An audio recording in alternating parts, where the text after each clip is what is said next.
अस्सलाम वालेकुम। उम्मीद है आप सब खैर वाफियत से होंगे। नाज़रीन ग्रामी, गैर शादीशुदा बेवा और मुतल्लका बेटियां भी वालिदैन की पेंशन की हकदार। हुकूमत हिंद ने बड़ा फैसला सुनाया। आप देख रहे हैं मेरे यूट्यूब चैनल और मैं हूं आपके साथ मोहम्मद बाबर। मरकजी वजीर ममलिकत बराए अमला डॉक्टर जितेंद्र सिंह ने लोकसभा में एक ऐसा बयान दिया जिसने हजारों घरों में उम्मीद की नई किरण जगा दी है।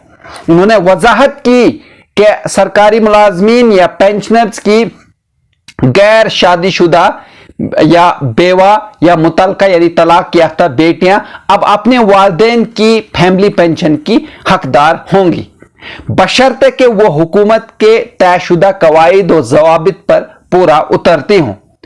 यह ऐलान जो है वह central soul services pension rule 2021 और महकमा पेंशन और पेंशनर्स वेलफेयर की 26 अक्टूबर 2022 की याददाश्त के तहत किया गया है।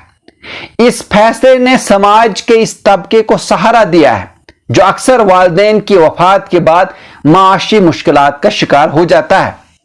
वहीं मैं आपको बता दूं कि फैसला क्यों अहम है, कहीं ना कहीं एक बहुत बड़ा सवाल है। तो हमारे माशरे में बहुत सी ऐसी बेटियां हैं जो वालिदैन की जिंदगी में तो महफूज रहती हैं, लेकिन इनके इंतकाल के बाद तन्हाई और गुर्बत का शिकार हो जाती हैं।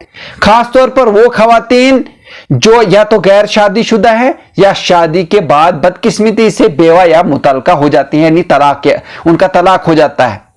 ऐसे में खानदान के सहारे के बजाय अगर इन्हें वालिदैन की पेंशन का हक मिले तो ये इनके लिए जिंदगी जीने का एक नया हौसला साबित हो सकता है। वहीं डॉक्टर जितेंद्र सिंह ने कहा कि यह सहूलत सिर्फ आम सरकारी मुलाजमीन ही नहीं बल्कि रेलवे और दिफाई मुलाजमीन के लिए भी लागू है। इससे जाहिर होता है कि हुकूमत ने इस हसास मसले पर वसी पैमाने पर गौर किया है। वहीं पेंशन के लिए तयशुदा शराइत की अगर बात करें तो मैं आपको बता दूं कि पेंशन सिर्फ इसी वक्त तक मिलेगी जब तक बेटी गैर शादीशुदा या बेवा या मुतल्लका रहे, यानी तलाक अगर उसका हो जाए। अगर वो दोबारा शादी कर ले या मुलाजमत या जरिया माश इख्तियार कर ले तो पेंशन फौरन खत्म हो जाएगी।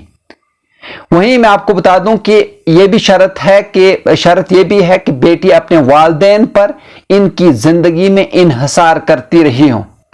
वहीं मजीद वजाहत करते हुए वजीर ने कहा कि बेवा बेटी की सूरत में शौहर की मौत वालिद या वालदा की जिंदगी में होनी चाहिए, यानी अपने माँ बाप जिंदा होने चाहिए, वालिद या वालदा जिंदा होनी चाहिए।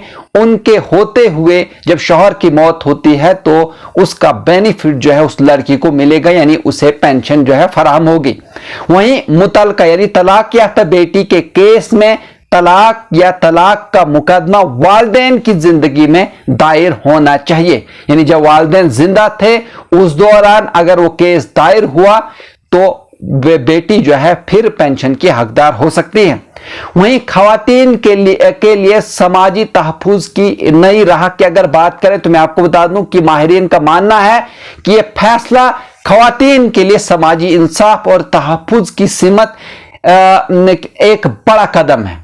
कई बार ऐसा होता है कि मुतल्लका या बेवा बेटियां न तो अपने ससुराल में मुकाम पाती हैं और न ही वालिदैन की वफात के बाद खानदान इन्हें सहारा देता है।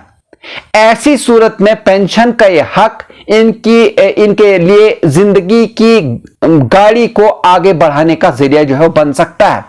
वहीं समाजी कारकुनों का कहना है कि हुकूमत को इस पॉलिसी पर मजीद आगे बढ़कर काम करना चाहिए ताकि खवातीन को माली तौर पर मजबूत बनाने के साथ साथ इन्हें माशरे में बाविकार जिंदगी गुजारने का मौका भी मिल सके। वहीं मैं आपको बता दूं कि यह फैसला एक ऐसे वक्त में सामने आया है जब मुल्क में खवातीन के हकूक और इनके तहफ्फुज के हवाले से कई बड़े सवाल उठ रहे हैं। पेंशन का हक न सिर्फ एक माली सहारा है बल्कि यह पैगाम भी देता है कि हुकूमत इन तबकात को नजरअंदाज नहीं करेगी जो अक्सर खामोशी के साथ मुश्किलात झेलती हैं। जी नाज़रीन, मैं आपको बता दूं कि डॉक्टर जितेंद्र का यह बयान सिर्फ एक इंतजामी اعلان نہیں بلکہ ایک سماجی انقلاب کی شروعات بھی قرار دیا جا رہا ہے۔ غیر شادی شدہ بیوہ اور متعلقہ بیٹیاں جو پہلے خود کو بے سہارا محسوس کرتی تھیں، اب والدین کی پینشن کی صورت میں ایک باعزت سہارا حاصل کر سکیں گی۔ یہ فیصلہ یقینی طور پر ان ہزاروں گھروں کے لیے روشنی کی کرن ہے جہاں بیٹیاں آج بھی اپنے والدین کی دعاؤں اور سہارا اور ان پر جو ہے سہارا، ان کے سہارے جو ہے وہ زندہ ہے۔